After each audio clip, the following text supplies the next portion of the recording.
umaga mga kapatid, nandito po muli tayo sa May Marawi City. Kung makikita nyo nga sa pangalan ngayon, makapal na usok na yun.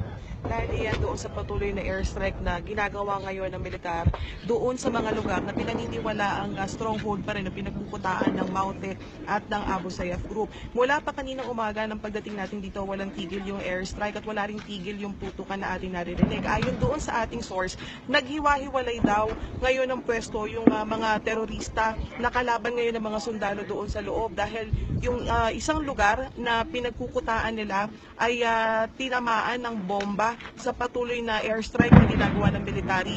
Naghiwa-hiwalay sila para ma-divert yung attention ng mga sundalo na nag-ooperate doon ngayon sa lugar. Magbabalik po tayo mamaya para sa iba pang mga karagdagang balita.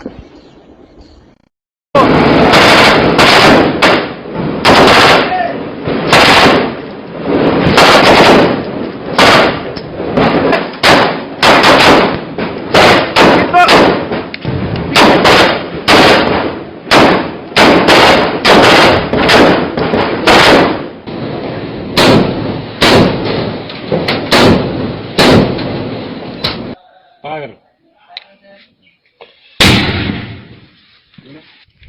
Ring! Fire. Tuloy.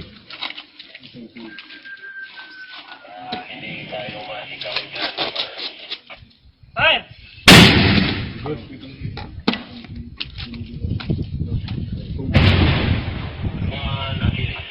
Fire! Go.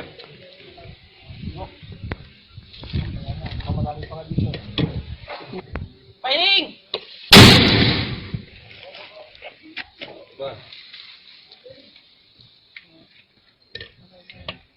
Firing!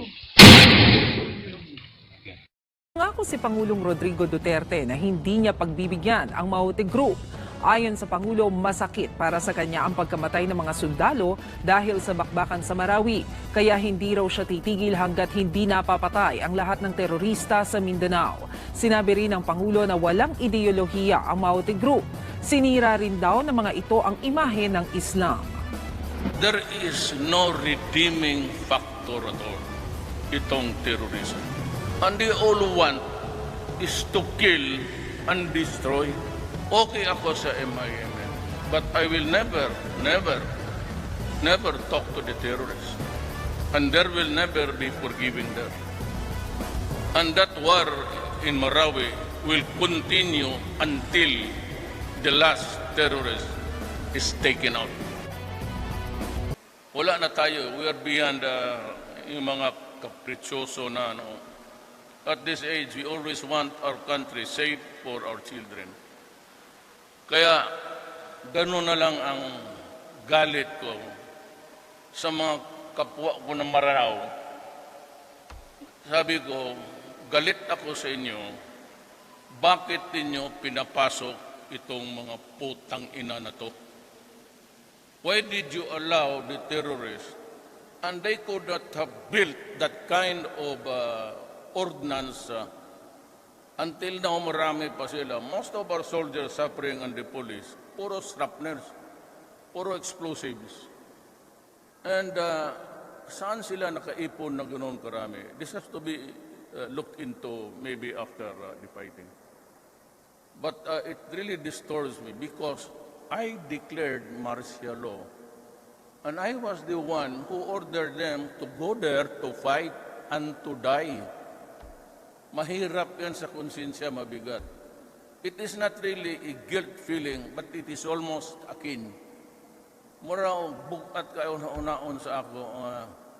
Ako'y nagsugo sa ila, papunta kayo doon, magpakamatay kayo. Parang ganon.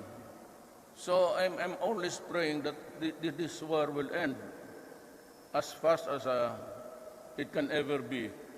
Because I do not like people dying. I mean, I also see the poor Maranao there. Na wala naman pakialam sa buhay. He's not a tripper of power. Negosyante, pobre lang. Makita mo, umiiyak rin, praying that this war should stop. I want it done immediately. But we are having a hard time because ang nangyari kasi, by the time I ordered martial law, alam ko na mayroon. Kasi may intelligence naman tayo. But over the years kasi sila nag-ipon eh.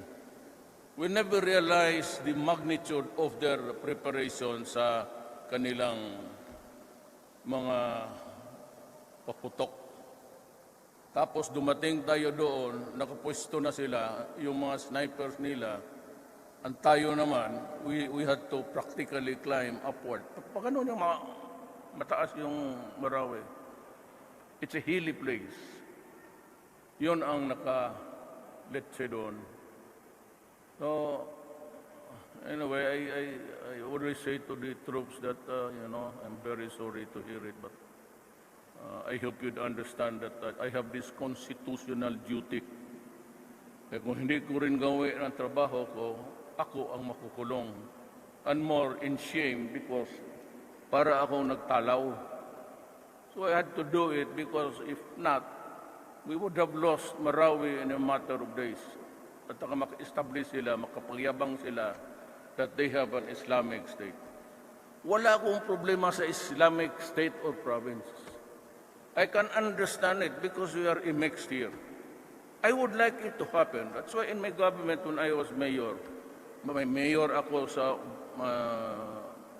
deputy mayor ako sa Maranao, Maguindanao, Iranon, Tagadabaw, itong mga Kagan, Sama, Tausog, pati yung mga Badyaw. They had a deputy mayor because I thought that it would be good to be a participatory democracy. But that's why I had no problem Dalao now. Look at Davao now. If you read yesterday's papers, and if you heard it yesterday, sorry, Davao got almost the highest, Davao City, 9% pinakamataas domestic. Kita mo sa Davao, ilang building, hindi ka lang mapunta doon ng 2 buwan, may manakita ka na. So Davao has progressed a lot. Pero ang pagdala ko sa Davao, well, it's always also a subject of public scrutiny. And so I have this many cases of, alam ko, hindi ko gawain ng ganun. Wala kasi mangyari sa ating bayan. So when I was mayor, kakakaano lang natin sa crossroads ng martial law pati. And sadly also, I was a prosecutor at the time, that every time Dick and Harry, kung sinong sa Juan Pedro na ingon siya na alsamasa siya, was given freely a firearm. And I will tell you now, we were producing politics inside the metro sa police, which we call Tagadabaw Barracks, ang tawag natin dyan. Kaming tayong Tagadabaw. But we were making it because we wanted to put an end to the insurgency. Pagkawala na sa mga NPA sa Davao, kasi ako na yung mayor, kinausap ko sa kanila, go out of Davao, find another place for you to. Ang pumalit, yun namang mga gangster, yung may mga ano ang ginawa nila doon? Magpasok sila sa bahay, kasi yung ministro ng protestante na puti, mag-istambay sila sa bahay. Na ngayon, kung may pera ka sa bangko, I don't know, it is still true now, you cannot withdraw more than 50,000 per withdrawal. Kung maghingi sila sa iyo ng 2 million, so how many days yan pabalik-balik mo? In the meantime na you are not able to complete the payment, they stay in your house. Then they rape the wife, then they rape the child, then they rape the helpers and everybody else. Kaya sabi ko, ang gulo nito from the NPAs, nandito naman itong mga putang inanto. So I made a declaration. So sinabi ko, go out of Davao City. Do not destroy my city. I'm trying to build a city for our children. Huwag mong sirain kasi pag sinira mo, papatayin talaga kita. Sabi ko, do not destroy the youth, our youth. Kasi yung mga anak namin, kailangan namin yan pagtanda namin. Kasi di kami mayaman. Mayroon lang kami ngayon, may sweldo. May 1 year sa hospital siguro, lahat ng medisina kaya ko. But after 1 year, wala na yan.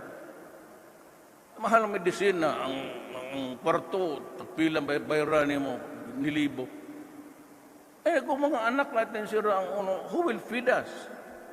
Kasi mahot mong lugaw. Who will buy your medicine? Kasi mo kuha oxygen for you to breathe, to make your life through the day. Kasi magpalit sa cemetery o yuta. Kasi mo bayad sa punerarya. Tapos kung ganunin mo mga anak namin, saan kami pupunta? Ilagay mo ako sa alanganin. Ang sabi ko, do not do it, do not destroy the children because I will kill you. Period.